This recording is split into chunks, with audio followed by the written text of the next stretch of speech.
कनीज़े फातिमा होगी वो तो मर जाना पसंद करेगी, लेकिन कभी बार में जाना पसंद नहीं करेगी।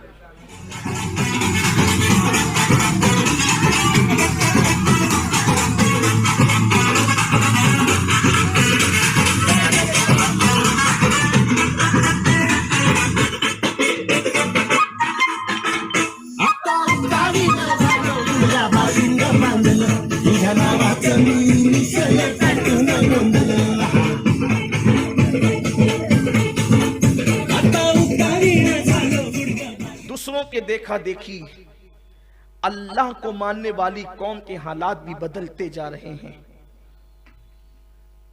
अब दिसंबर का आखिरी हफ्ता है और शायद इसी हफ्ते के अंदर 31 दिसंबर होगी, जिसे लोग 31st नाइट के नाम से जानते हैं। यही सब होगा। और अब ये लानत और नहुसत बड़े शहरों से, मगरबी शहरों से चलते चलते मशरिक में आई, और मशरिक में भी बड़े जो वो हिंद के बड़े बड़े शहरों से अब हमारे मालेगांव शहर के अंदर भी ये नहुसत और लानत आ गई। अब यहां भी 31st नाइट का एहतमाम होने लगा है, इसलिए कि लोग मरऊब इतने हो गए मगरिबी तहजीब से, अंग्रेजों से, अंग्रेजों की तहजीब से, उनके कल्चर से इतने मरऊब हो गए, अब अपने यहां भी हो रहा है। और जिनको मिलादुन नबी के मौके पर जो बेचैनी रहती थी शिर्क और बिदअत के फतवे देने की, इस वक्त वो कुछ कहने के लिए तैयार नहीं, जबकि यही 31st नाइट का मौका है। शराब, जिना, लिवातत, बदकारी, बदफेली, डांस, बारों का आबाद किया जाना, पैसों का लुटाना, पैसों का जाय करना, ये सब कुछ हो रहा है। बल्कि अभी तो हमारे शहर मालेगांव के एक बुर्का फरोश ने, बुर्का मेकर ने अखबारात के अंदर मजमून शाये किया, शाये करवाया, उसने मजमून लिखा। मजमून का खुलासा यह है कि हमारे शहर के बुर्का फरोश के पास जो लड़कियां या उसका नुमाइंदा बुर्का सिलाने के लिए ले जाता है, वो 31st नाइट से पहले बुर्के का मुतालबा करता है। और उनका कहना यह है, उस बुर्का फरोश का कहना यह है कि यह सिलसिला बरसों से चल रहा है। अब यहां पर कहने की बात यह है, दो चीजें हैं। एक तो ये कि अगर 31st नाइट के लिए बुर्के सिए जा रहे हैं तो कहीं ऐसा तो नहीं कि मुस्लिम बेटियां भी 31st नाइट में शरीक हो रही है। अगर ये सूरत हाल है तो फिर चुल्लू भर पानी में डूब मरने की बात है, क्योंकि जिस मजहब ने औरत को नमाज पढ़ने के लिए जमात के साथ मस्जिद में जाने से रोक दिया फितने की वजह से, असल हुक्म तो यही है, असल हुक्म दौरे रिसालत से यही है कि औरत मस्जिद में जा सकती है, लेकिन फितने के खौफ से सैयदना फारूक आजम ने रोक दिया कि नहीं, अब औरतों की इज्जत को खतरे में देखकर या औरतों की कैफियत को देखकर उनकी आबरू को बचाने के लिए फारूक आजम ने कहा, अल्लाह की बंदियां अब अल्लाह के घर में नहीं आएंगी इज्जत की हिफाजत की खातिर, और फिर रोक दिया गया औरतों को मस्जिद से। तो जिस मजहब के अंदर औरतों की इज्जत के तहफ्फुज की खातिर औरतों को मस्जिद में जाने से रोक दिया गया है, उस मजहब की मानने वाली बेटियां फिर 31st नाइट मनाने के लिए किस तरीके से बारों की तरफ जा सकती है, किस तरह आबरूओं का सौदा कर सकती है। अगर गुंबदो मीनार के शहर में ये बात है तो हम बहुत दर्द के साथ ये कहते हैं, ये बहुत बड़ा अलमिया है। बाप को, भाई को, घर के लोगों को तवज्जो करना चाहिए कि ऐसा क्यों हो रहा है। लेकिन मेरा गुमान कहता है, मेरे दिल की आवाज कहती है, मेरे ज़मीर की आवाज कहती है कि मेरे शहर मालेगांव की बेटियां ऐसा नहीं कर सकती। अल्लाह अकबर।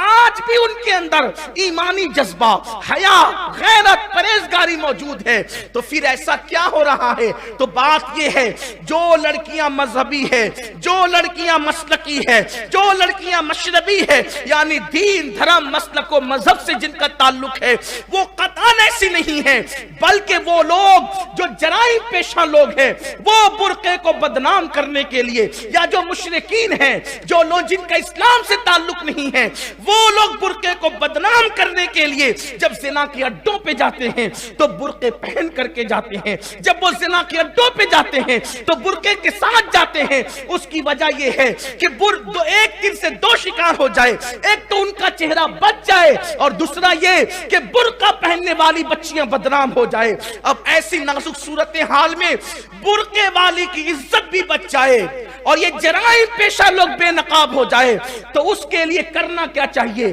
क्या नेक बच्चियां बुर्का छोड़ दें? क्या नेक बच्चियां बुर्का तर्क कर दें? नहीं नहीं, बुर्का हम तर्क नहीं कर सकते। फिर क्या करें? उसका तरीका सबसे खूबसूरत जो मेरे जहन में आता है वो ये है कि फिर हम ये बुर्का न पहने, मेरी बेटियां ये बुर्का न पहने, मेरी बहनें ये बुर्का न पहने, बल्कि जो मदनी बुर्का है, जो मुस्तफा जान रहमत के दौर में पहना जाता था, वो बुर्का बच्चियां पहनना शुरू कर दे तो आवारा लड़कियों में और कनीज़ाने फातिमा के अंदर दोनों में फर्क हो जाएगा। आप कहेंगे ये मदनी बुर्का कौन सा है, मदीने वाले की तहजीब के मुताबिक बुर्का कौन सा है? तो उम्मुल मोमिन हज़रत आयशा सिद्दीक़ा रज़ी अल्लाह ताला अन्हा फरमाती है कि हुजूर के दौर में जो बुर्का पहना जाता था वो इंतहाई भद्दा बुर्का होता था। औरतें जब चलती थी तो ऐसा लगता था कि जैसे उनके सरों पे कौवे बैठे हुए हैं, और इतना ढीला ढाला होता तो उसमें कोई डिजाइन नहीं होती थी, उसपे कोई रंग रोगन वाला मामला नहीं होता था। यानी कि ये जो डिजाइन वाले बुर्के ये सब नहीं, बहुत सादा सिंपल बुर्का होता था। बल्कि आज से 900 साल पहले इमाम गजाली ने फतवा दिया था कि डिजाइन वाला बुर्का पहनना नाजायज है, सिंपल बुर्के पर आ जाएं शरीफ लड़कियां अगर आबरू बचाना चाहती हैं। तो फिर यह फर्क हो सकता है कि चूंकि जराइम पेशा लड़कियां तो ये सिंपल बुर्का नहीं पहन सकती, जैसे जराइम पेशा लोग सुन्नते रसूल के सांचे में नहीं ढल सकते। आप देख लें, जराइम पेशा लोग दाढ़ियां रख लेते हैं लेकिन सुन्नत के सांचे में नहीं ढल पाते हैं। तो इसीलिए फिर फर्क हो जाता है कि असल गुलाम मुस्तफा कौन है, जराइम पेशा लोग कौन है। तो इसी तरीके से बुर्के में भी एक पहचान बना ली जाए, बुर्के सिंपल हो, बड़ा भद्दा कपड़ा, यहां तो कीमती से कीमती कपड़ा हो, एकदम सिंपल कपड़ा, इज्जत ही बचाना। मैं कहता हूं अगर सिंपल कपड़े में इज्जत बचती है तो वो डिजाइन वाले करोड़ रुपए के बुर्के से बेहतर है, क्योंकि इज्जत से बढ़कर कोई चीज नहीं है। हम मुजम्मत करते हैं इसकी 31st नाइट को जो बुर्के का मिसयूज हो रहा है। मैं फिर कहता हूं मुस्लिम बच्चियां मेरी कौम की इतनी बेबाक नहीं है, क्योंकि मुझे यकीन है उनकी आबरू पर और उनकी हया पर। जो मस्जिद आने के लिए जिद नहीं करती वो बार में क्या जाएगी, और जो जाती है उनका सैयदा फातिमा ज़हरा से कोई ताल्लुक नहीं, इसलिए जाती है। वरना जो कनीज़े फातिमा होगी वो तो मर जाना पसंद करेगी लेकिन कभी बार में जाना पसंद नहीं करेगी। इसलिए हमें भी थोड़ा सा ध्यान रखना पड़ेगा, हमें भी थोड़ी तवज्जो करनी पड़ेगी। हर नौजवान की जुत्थे अपने मोहल्ले में बैठकर नजर रखे, कौन कहां आता है कौन कहां जाता है। थोड़ा सा इस पर सिर्फ नमाज रोजा पढ़ करके अपनी जिम्मेदारी पूरी नहीं होती। ये जो इदारे बना बना रखे ना मोहल्लों के अंदर, ये सिर्फ रात के 3-3 बजे तक पड़े रहकर के औंधे पड़े रहकर टीवी देखने के लिए नहीं है। ये जो मोहल्ले के इदारे कल्बे हैं ना, इनको अपना काम करना चाहिए। ये बैठे मोहल्लों के अंदर और नजर रखे कौन कहां जा रहा है, और अगर किसी के कदम गलत तरफ उठते देखे तो उसके माँ बाप को तंबीह करें। अगर मोहल्ले में रहना होगा तो मुस्तफा जान रहमत के कानून के मुताबिक जिंदगी गुजारना होगा। और मुस्तफा जान रहमत का कानून क्या है? किसी मुल्क के खिलाफ कानून नहीं है। मुस्तफा जान रहमत का कानून है औरत की इज्जत की हिफाजत, एक दूसरे की इज्जत की हिफाजत, एक दूसरे के वक़ार की हिफाजत, हलाल रोजी, यही उनका कानून है। वल्लाह कोई सच्चा मुल्क मुस्तफा जान रहमत के कानून का कभी मुखालिफ नहीं हो सकता, इसलिए कि उनका कानून तो पूरी कायनात के लिए और इतना खूबसूरत है। सुबह उठना, जल्दी उठना उनका कानून है, पूरा लिबास पहनना उनका कानून है, गरीबों की झोली भरना उनका कानून है, मुस्कुरा कर लोगों के दिल जीतना उनका कानून है, लोगों का बोझ उठाना उनका कानून है, खुद भूखे रह के दूसरों को खिलाना उनका कानून है, खुद पेट में पत्थर बांधकर दूसरों को अता करना उनका कानून है, गरीबों को माला माल करना उनका कानून है, बेटियों की आबरू बचाना उनका कानून है, बेटियों के सर पे शफकत का हाथ रखना उनका कानून है, बेटी आ जाए तो इस्तिकबाल के लिए खड़े हो जाना उनका कानून है। यही सब तो उनका कानून है और क्या है। बल्कि उनका कानून तो यह कि तेरी सीरत तेरी सूरत जमाने से निराली है, तेरी हर हर अदा प्यारे दलील बेमिसाल। अगर मेरी बहनों तक ये पैगाम पहुंच रहे तो उनसे भी कहता हूं, अगर कोई इस बला से सरशार है, अगर कोई इस बला में सरशार है और इस बला से सरशार है, तो उससे कहता हूं खुदा के लिए जवानी में रंगरेलियां मत करो। एक दिन इस बदन पे झुर्रियां भी पड़नी है, एक दिन ये बदन कब्र में भी जाना है। अगर कोई अपने हुस्न की नुमाइश करने के लिए और हुस्न को रोकड़ा करने के लिए तैयार है तो उसको मालूम होना चाहिए कि अल्लाह का अज़ाब बड़ा सख्त है। इन्ना बत्श रब्बिक लशदीद, तेरे रब की पकड़ बड़ी सख्त है।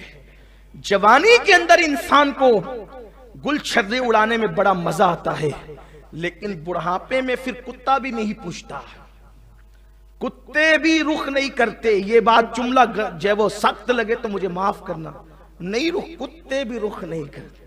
और जिन मर्दों की तरफ जेवर और दौलत और बाइक पर घूमना और पार्कों में घूमने की लालच में अगर कोई कौम की बेटी किसी का हाथ पकड़ कर जा रही है तो उसको मालूम होना चाहिए कि मर्दों का हाल गुलिस्तां के भौरों से भी ज्यादा खुदगर्ज है। भौरा एक मर्तबा फूल का रस चूस करके जब भाग जाता है तो दोबारा कभी उधर का रुख भी नहीं करता। यही हाल मर्दों का भी। अगर किसी ने कह दिया कि मैं तुमसे प्यार करता हूं तो वहां ढेर हो जाना, ये कोई अकलमंदी और दानिशमंदी नहीं है। ऐ कौम की नादान बेटियों, अगर किसी के एक जुमले पर कि मैं तुझसे प्यार करता हूं ढेर हो जाना सबसे बड़ी गैर दानिशमंदी का काम है, क्योंकि वो एक ही जुमले पर आपका पूरा रस निचोड़ने के लिए तैयार है, आपकी जवानी लूटने के लिए तैयार है, आपकी आबरू लूटने के लिए तैयार। उससे सवाल तो करती कि अगर वाकई उसके दिल में इतना दर्द भरा और प्यार भरा दिल होता तो वो अपनी दूध पिलाने वाली मां से प्यार क्यों नहीं करता, वो उंगली पकड़कर चलाने वाले बाप से क्यों प्यार नहीं करता, वो दूध शरीक बहन से क्यों प्यार नहीं करता। जो बदबख्त और कमबख्त इस कदर हवस परस्त हो कि वो अपनी दूध पिलाने वाली मां से प्यार ना कर सके, वो तुमसे क्या प्यार कर सकेगा। इसलिए खुदा के लिए अपनी हद में रहो। इस्लाम से बढ़कर किसी का कोई खैर खा नहीं है, इस्लाम से बढ़कर के कोई तहफ्फुज फराम नहीं कर सकता, इस्लाम से बढ़कर कोई आबरू को तहफ्फुज नहीं दे सकता। इसलिए अगर कोई बुर्के को बदनाम करना चाहता है तो इंशाअल्लाह हम बुर्के को तो बदनाम नहीं होने देंगे।